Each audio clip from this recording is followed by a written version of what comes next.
afternoon,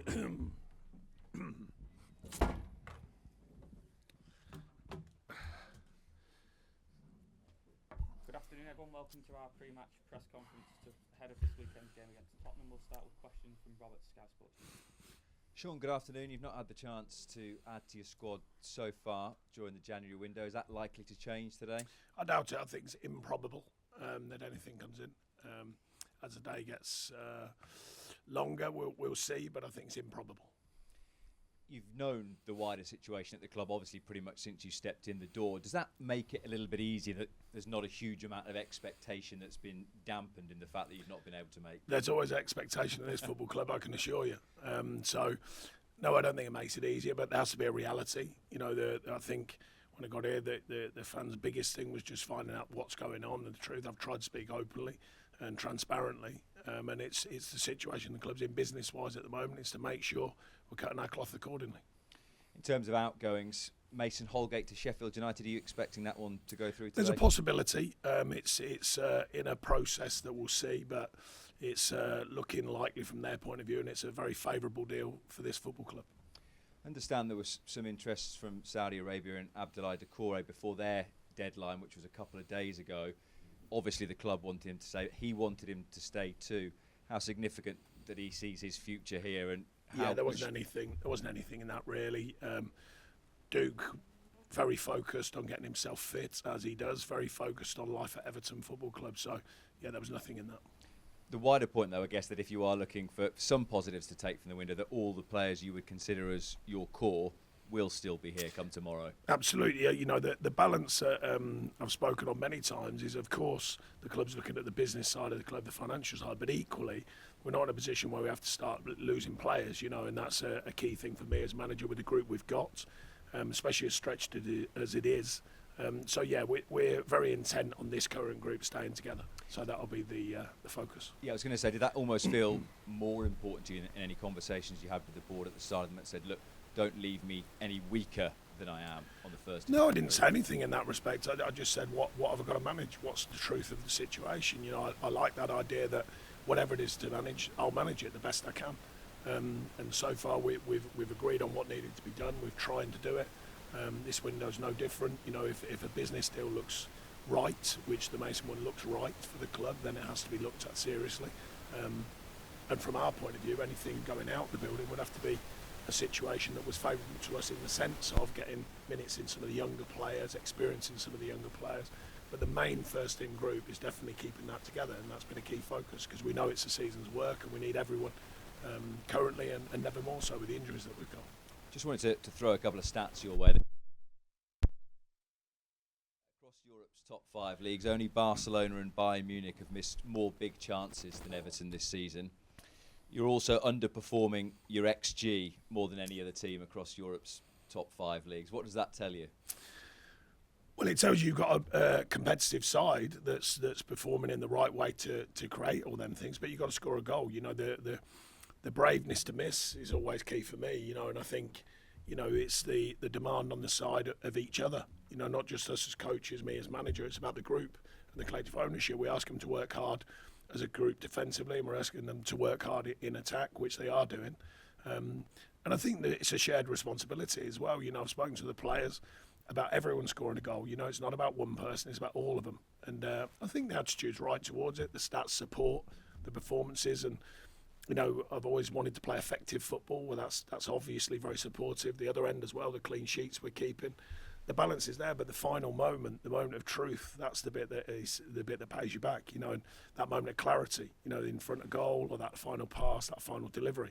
So that's the icing on the cake, if you like. A lot of the performance level stats are very strong, but you've got to make them, you know, you've got to take advantage of them stats by scoring in one end and stop it in the other. You know, that's one thing that hasn't changed. So we've got to make sure that we're focused on that. But it is pleasing in one way that the team is being effective to create them chances.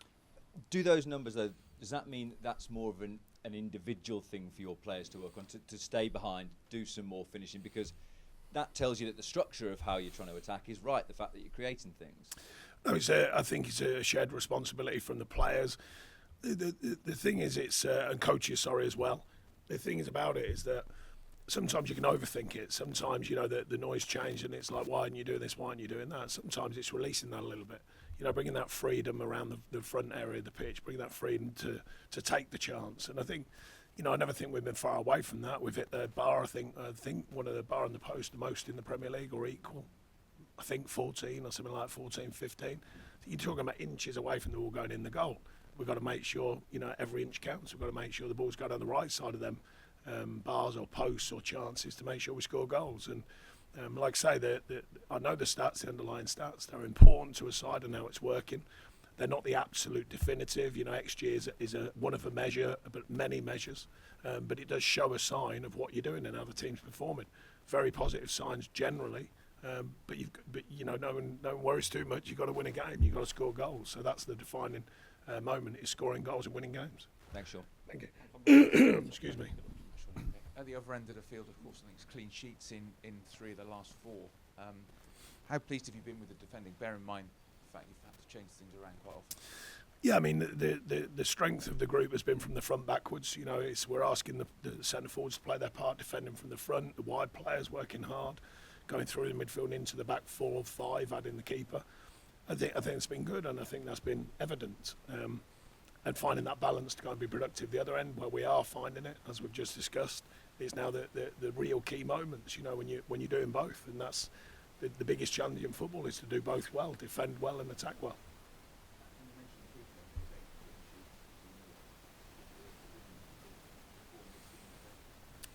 I think up and down in his form, in the sense of his best form.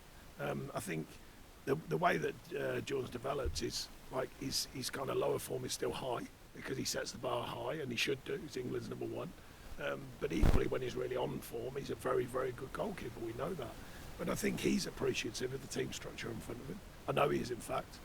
You know, I think he can see the picture well because the team's organisation has looked good in front of him, and obviously keepers get a bird's eye view of how the team's operating, the yardages, the distances, excuse me, how they're working as a collective. And I think he's been enjoying that in front of him. So yeah, that's a good measure of a keeper when they think the structure is right. I think it gives them confidence, and likewise the keeper gives the defending side of the defending side of the team, confidence as well. And a word on Tottenham, I want. Yeah, I mean, they sign players, they sign quality, but he's adapted them to what he wants. I would imagine, I don't know him that well, but I'd imagine he's still working on that and getting it to where he really wants it to be. You know, play forward, run forward, they do that. You know, they play forward, they get energy, they build it, and they do leave themselves open at times, and that's part of the balance of how he wants them to play, it seems. So I'm sure he's still refining it, but they're having a very strong season, that's for sure, and you saw last night the mentality to go with it. We'll go to Julia, BBC Radio on those. Hey.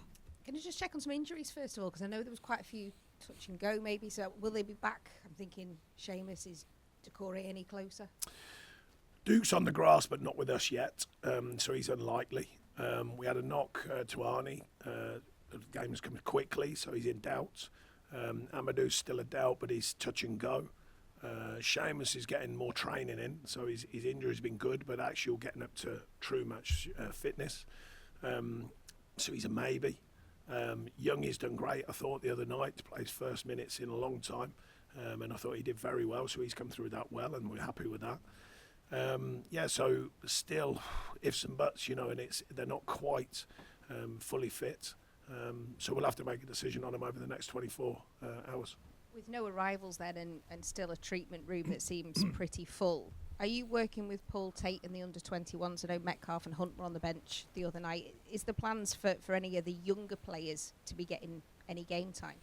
Well, the crossover of the since I've been here is trying to get the younger players developed through either going out and working with their group or crossing over with us. So there's a number who've done that, and it's good for them and it's good for us to see them.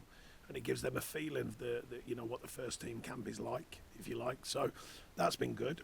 Whether they'll start or not, it's a big ask for some of them, but we'll try and get them around the group. They've already done that, and to keep them around the group, well, that's sort of a bonus for them in the sense of our injuries, because it allows them to get a feel of what it is to be at Everton in the first team group.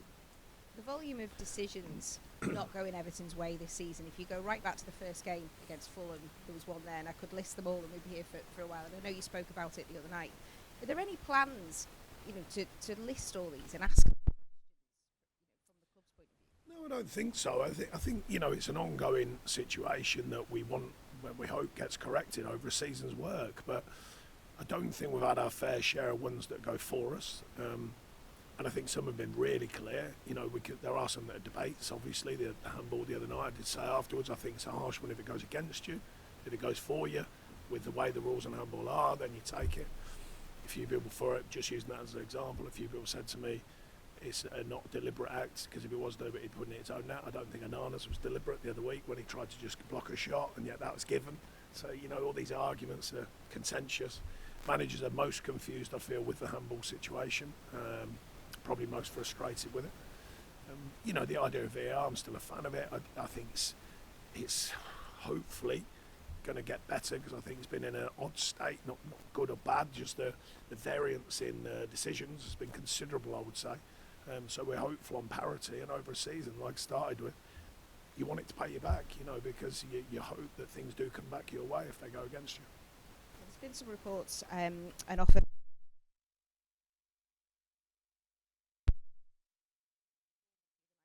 Bide his time a little bit this season, hasn't he? Yeah, I did well. I did mention the other night. Sorry, he did well, and I think his professionalism has looked after himself, and looked after us in the sense he's ready to play. Well, the rest of the noise is just noise. I made it clear for a long time ago that the main group we've got will be staying. And like I say, he's a player that's been super professional in the camp, and when his chance comes, he's ready. And I think I can't express that enough to you or to them. I've told them it's a squad mentality, and I always admire the players who are not playing, because when I was a player, if you're in the team, you're always keeping yourself right, because you get that inner feeling that you're probably going to be playing. When you're not, or you've got the opposite feeling, then how do you keep yourself right then? Because when the time comes, you're going to be asked to play.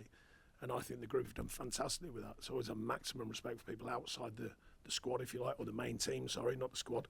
And he's one of them, and we've made that clear to him over the last couple of months. Goes in the other night and played very well. So there you go, he gets payback for looking after himself. Thank you, Joe.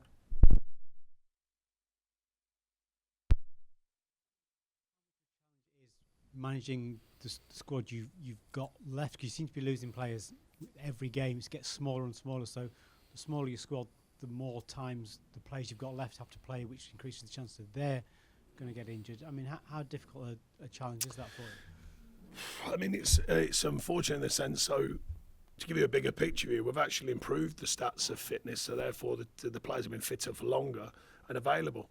The challenge we've had, if you think about this season, we've had chunks of players getting injured, and that's obviously tests you more when you've got a skinny group, and you haven't got that many players. So that's been the awkwardness of it. If you have an injury every week or so, you can kind of cover that.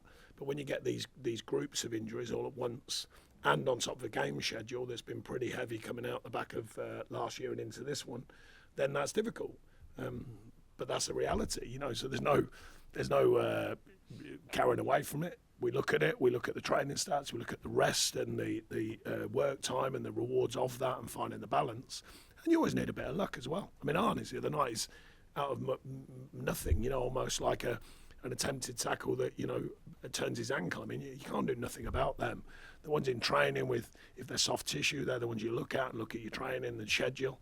But the ones that are on the pitch are often ones you can't do much about. So it's the reality. We keep working with the group. They're working very hard. I thought they worked very hard the other night down at Fulham, and they're going to have to do that again at the weekend against a very strong Tottenham side.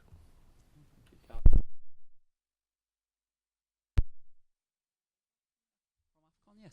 Yeah, he's recovering today, and then he'll be in tomorrow morning. Oh, is he? Because obviously when he went out, he had that calf injury, didn't he? So yeah, he was released to fitness. So, yeah, all good. So, in contention then to start potentially? Do you think? He's certainly in contention, yeah. We've had to give him a down day because of the travelling and stuff today, so we'll catch up with him tomorrow and see how he's feeling. Just on the transfer window, I mean, in an ideal world, if you had a bigger squad, but the likes of Lewis Dobb and maybe Chimiti go out and get minutes, and can they still develop behind the scenes in training and maybe getting sporadic minutes for the under-21s? Yeah, I think it's a lot of the development with in theory the way that we work the players, the culture here is to push all the time. So I think they will develop from the training and the kind of being around the first team group. Of course, games are a big part of player development. with the squad being what it is, they're actually getting minutes for us when maybe in a different season, if we had a deeper squad, they would be out on loan or they would be playing more development style games, but they are developing with us. And that's just the reality, again, of the challenge of what's happened when you've got a skinny group. The good side for them, of course, are involved in the first team at Everton Football Club. I mean, that's fantastic for, Dobbo and for Youssef, the young players still learning. So that's the good side of it. The challenge of it is, in theory, you could have them developing, getting ready to be even more powerful for the first team group, away from the group. But currently, we need them in the group, and they are getting minutes. They are getting around it and getting on the pitch. So I've been pleased for that side of things, for sure. Thanks. Well, any more questions in the open section? Just back to Julia. I just want to ask, obviously, there's a lot of headlines, as ever, around the club that are nothing to do with, sort of your remit. The appeal is ongoing. Do you get any updates inside here? Do you want any updates? No. We'll just wait and see when it comes out. The last time it came out of the blue, I didn't get a heads up. It was just literally half an hour before. So we'll wait and see. Thank you. Thank you, Julia. Thank you. Any more questions in the open section? Okay, we'll move to the papers now, please.